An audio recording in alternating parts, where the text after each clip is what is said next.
Well, it's good to see everyone. Well, technically, I can't see you, but you can see me. And today, I wanted to provide some information to you and help you communicate well with appraisers, because at the end of the day, all we have is our communication. And my sense is that we're only as strong as our communication also. And so it's really important, I think, whenever we're communicating with any people group, that we ask the question, what does it look like to have effective communication here? Okay, so if I'm visiting China or Australia or wherever I'm going, I'm asking the question, what does it look like to communicate well with this culture? And appraisers are a different breed, and I'm not saying we're a foreign culture, but we're definitely different than realtors and some of the rest of the community. And so I want to give you some insider tips today to hopefully help your communication go a little more smoothly. Okay, so we'll go over some basics about what an appraiser does, the appraiser's role, as well as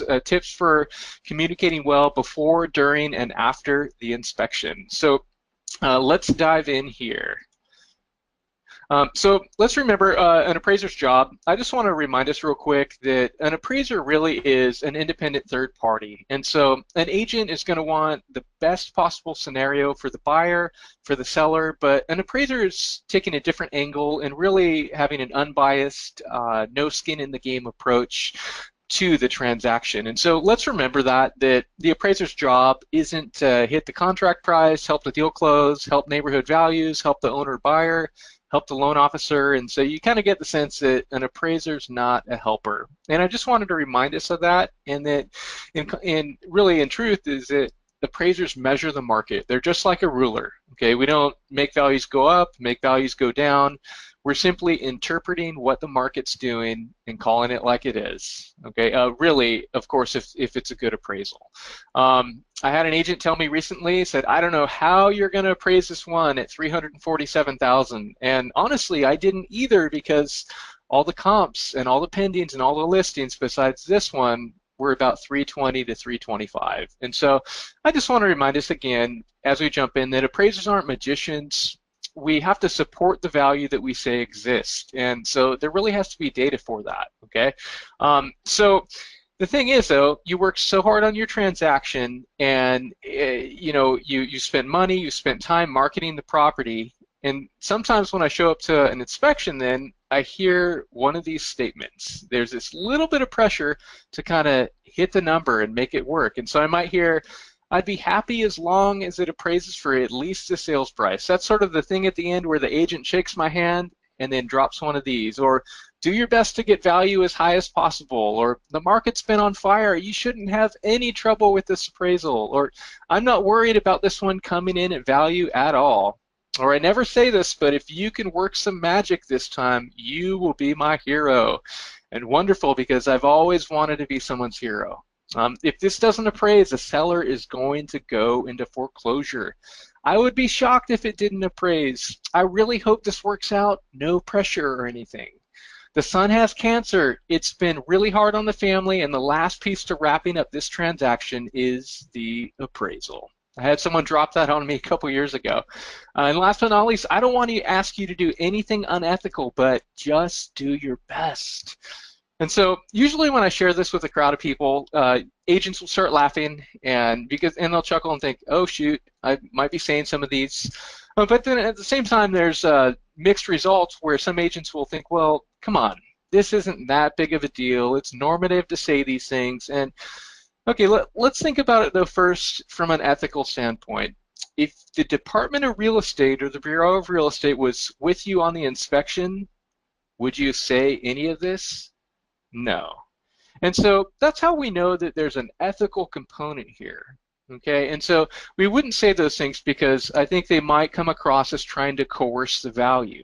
But let me push that aside, because I'm not here to beat up on anyone or say you're unethical if you say some of these things. That's not what I'm communicating. Let's push this aside. There's really one main reason why I would say to avoid some of these statements. And it's because it doesn't do anything for the transaction. Okay, a lot of times I show up at a property and then an agent will contribute very little value to me and is not really answering the questions that I'm asking. And so then we'll drop on one of these statements and I think, oh, what a missed opportunity. So what I would like to do is to talk about before, during, and after the inspection, how you can communicate very well with the appraiser. Okay, so I hope you'll join me with that. So before the inspection, first of all, I would say let your seller know how intentional you are about communicating with appraisers. Okay, that will make you look really good. This is not a hands-off approach. This is extremely hands-on. Okay, in light of Dodd-Frank, sometimes we think, well, I can't really talk to the appraiser. That's absolutely not true. You can't coerce the appraiser or pressure the appraiser to hit the number or to try to come in at a certain value.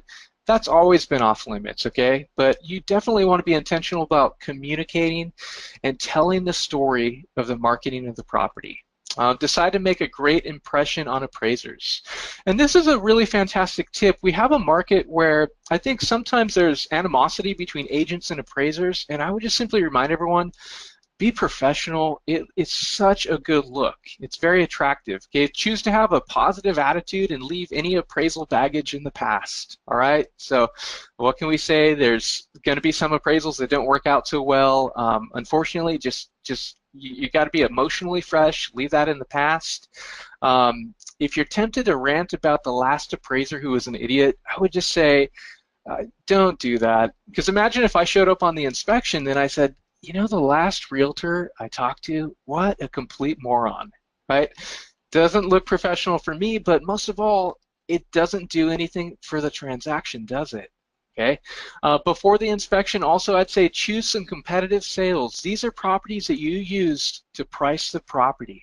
Yeah, I'll show you what to do with them in just a minute, but if you've been through these homes, you know that there's differences, and sometimes you might write out on an MLS sheet at the top, you know, I walked through this one, the photos look really nice, but it smelled like cat urine, or you know, it really needed paint, or you might have some insider knowledge. Write that out at the top of the MLS sheet. Very, very good stuff. I'd say make arrangements for the appraiser to have access to all rooms and structures of the property. Okay, that's a no-brainer, but especially think about it this way. Lenders these days want appraisers to take photos of absolutely every single room. And so I know in your area in particular, appraisers are backed up 4 to 6 weeks sometimes, and so you just don't want to have the appraiser come back out for a re-inspection when the appraiser's busy already. Okay, so get to all those photos and minor repairs if possible. You know, right before the appraiser gets there. Make sure the dog's tied up. Every time I step in dog poop, it's -5%. So I'm just kidding. I'm just kidding about that. But seriously, just want to make sure that the dog's tied up, not licking the appraiser. And prime the meeting saying, I will have some information for you. Okay, so that's all before the inspection. You've taken this intentional mindset to really prepare for this. And we're not talking about a lot of time, but we are talking about giving some time to this, being proactive instead of reactive. Okay, during the inspection, here's my recommendations. I want you to be the professional and give off a very personal vibe. Okay, be the most professional real estate agent I've ever met. Okay, I love when that happens. I love when I'm so surprised at how knowledgeable and professional the agents are when I come into contact with them. Say hello to the appraiser before talking on your phone, returning emails. That's a no-brainer. You might want to ask the appraiser when you first meet to say, would it be best to chat right now, or should we chat right after you're done with your inspection? And so I find that if you give the appraiser a little bit of space, it shows a lot of respect. And that might seem like a minor note, but I think in a very subtle way, it communicates something much bigger and important. It says, hey, look, I'm going to be diplomatic with you, and I just want to work around whatever's easiest for you here. Okay, definitely nice. You can share your list of potential comps and just simply say, here's some data I use to price the property. Okay, I like when agents use that type of language. Instead of saying, here are your comps to use, here's how you do your job, you're simply saying, here's some data I used, and this is how I came up with the list price, in case it would be helpful. And again, in just a minute, I'll show you, I think, how to format this data. I have a sheet that I would really, really like you to use or consider using if possible. Also, during the inspection, give a written list of all upgrades and repairs made. Your seller can certainly fill out a list. You can cut and paste and put it in this document that I'll show you. But you can walk around with the appraiser But just make sure that you don't get in the way of photos. Okay, think about it this way. If you walk into a room and say, here's our lovely room, then the appraiser goes to take a photo and then you're in the way. And then the appraiser, so you walk out towards the hallway, then the appraiser takes another picture and then you're in the way that way. And so I think just be self-aware of where you're at, and then that way the appraiser has a little bit of space. I think that giving people space as professionals is a good thing, and hopefully appraisers return the favor to you. Point out anything you think the appraiser should know about, whether that's before, during, or after the inspection, whatever you and the appraiser work out, okay? Whatever is going to be most convenient for the appraiser, probably, really. Avoid the subtle pressure statements. I hope this appraises. We talked about that. Get the appraiser's business card, okay?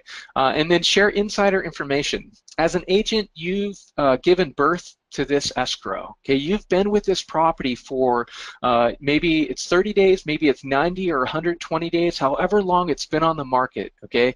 And the appraiser is simply parachuting into the situation, and so you have a lot of information that you're going to be able to share with the appraiser. And so what I want to show you in just a sec is this information sheet to be able to unpack that information, right? What language do appraisers speak? What is their culture? What questions are they asking? This information sheet helps to answer those questions so that you know you're speaking their language and you're providing them what they actually want. Okay, sometimes I have this sense where brokers or real estate offices and realtors are simply perpetuating whatever their mentors taught and said, here's how you interact with appraisers. But why this information sheet is so powerful is because I'm showing you these are things that appraisers actually ask for. Okay, so you're speaking the language. Hope that makes sense. Here's an information sheet for appraisers. And so you'll see, and I can send this to Tina and she can get it to you as a Word document. I'd say feel free to change anything here and amend it. If you make it better, just share what you make better. But here you can see your contact information, name, telephone, email, lists a subject property, recent upgrades made to the subject. Okay, anything that's been done to the property that's visible or that's not visible, you know, in recent years. Anything that you think is worth mentioning or might contribute to value. And again, you can have the seller list out these things and simply cut and paste it in this info sheet. I recommend keep this as a Word document on your desktop, and so you know maybe spend 15 or 20 minutes filling it out before you meet with the appraiser. Okay, and I go into some things that can help give the appraiser some data. Feedback I got from potential buyers and agents about the subject property. Now, why is that important? Well, value is all about context, and the appraiser's answering the question, how does this property, the subject, fit within the market? And so I think that if you share valuable feedback, if you got feedback about the open room concept, or if it was a remodeled kitchen, the hilly location, the view, the school district, if you got specific feedback from agents and potential buyers, that can be very powerful. That's information that you know that the appraiser doesn't. The appraiser might not be able to get unless he or she happens to talk to some of those agents in the market. Okay, I'd say the reason why people tend to buy in this neighborhood, if you know that there's something important that just in case the appraiser's not aware of, make sure to list that. Sometimes it's a school district. In my market, there's one school listed by greatschools.org. It has a 9 rating, and then schools literally a few streets away have a 3 and 4 rating. So it's really important for local agents in my market to list stuff like that. A number of offers on the subject property and price levels. Okay, we're not in a market where general statements work. I would say be as specific as possible and list out the number of offers as well as their price levels. Appraisers don't want to just hear, we had multiple offers, the market's hot. That's way too general, and it really doesn't give the appraiser anything to consider.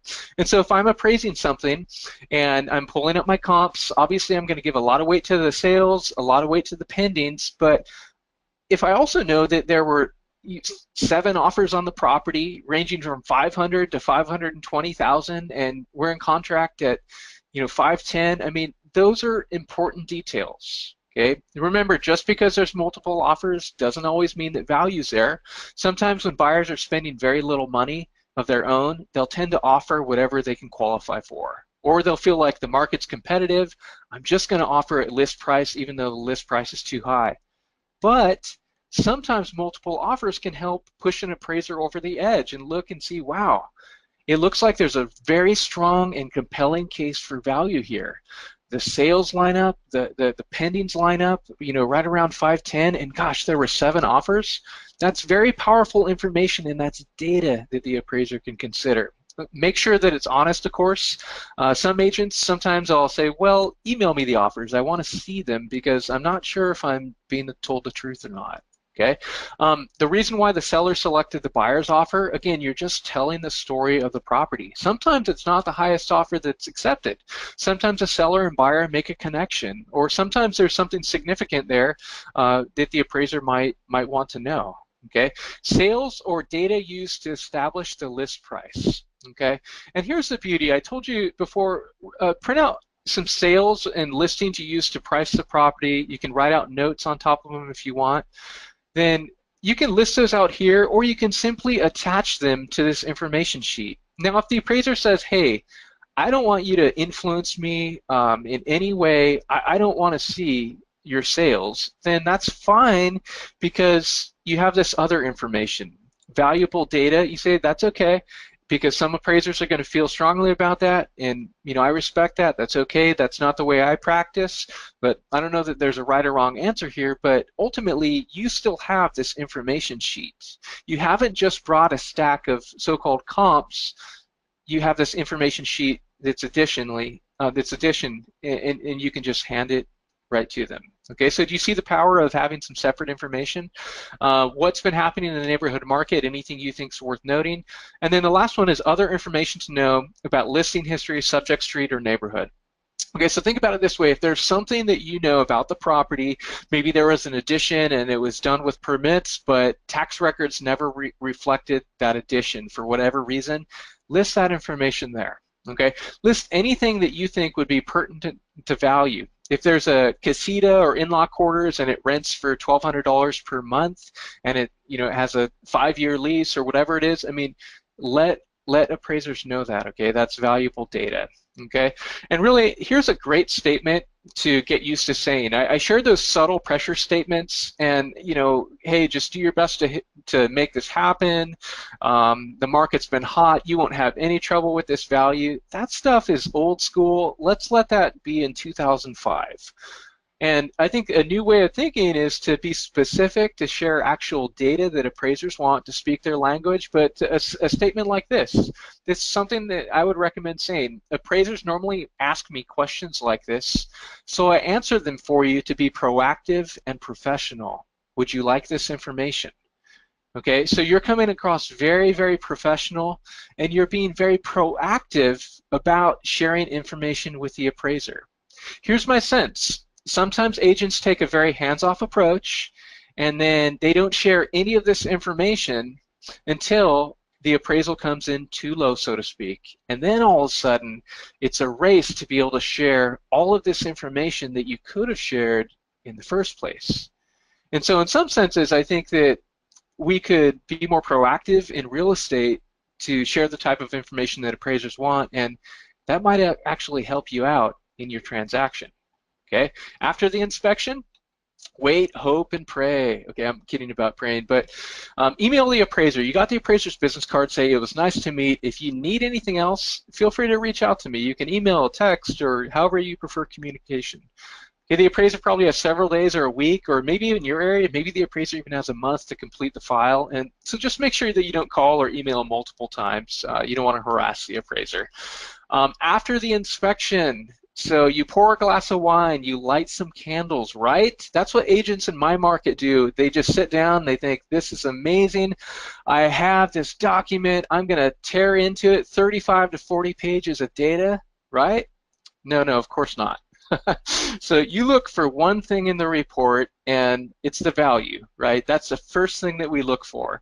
But I say I don't actually want you to pour a glass of wine and light some candles. Honestly, that would be weird. I do hope an agent posts that Facebook status though someday. That would be so great. But what I want to recommend is that you just read the report, get used to looking for some of the main issues. Okay, I'd say forget about minor clerical and spelling errors. That doesn't make a difference in the value. Just ask yourself, is the square footage correct? Is bed bath count correct? Are the comps good substitutions for the subject? Okay, if the subject was not available, would a buyer really purchase these comps? That's what it means to be competitive and comparable. Okay, are adjustments reasonable? Are the neighborhood boundaries correct? You know, see what the appraiser listed there. Was the market described correctly? If values are going up, did the appraiser say they are going up? If they're stable or declining, did the appraiser say that? That's the stuff that you want to get used to seeing, and so, you know, spend 5 or 10 minutes looking through the file, especially if you need to ask the appraiser to reconsider the value. And really, this is the last thing. I'd ask you, the best time to challenge a low appraisal is, when is that? Well, I'd say before the appraisal happens. Okay, part of being proactive in business is communicating well with appraisers and beating them to the answers to their questions before they ask them. And so if appraisers normally ask those types of questions, then you're being a real professional in your market to be able to share that information with appraisers. Unfortunately, some won't take it, and that's just the nature of the beast, but I think being proactive can really help you, especially because sometimes if an appraiser has rendered an opinion of value, it might be really difficult to see that appraiser change the opinion, even if the appraiser really does need to do that sometimes. We all make mistakes, don't we? And certainly appraisers make mistakes, and, you know, if we're fair, I think so do agents. So that's me, and that's my spiel for today. I hope that was helpful, but maybe if we have any questions and answers, we can do that. But otherwise, thank you so much for letting me be here.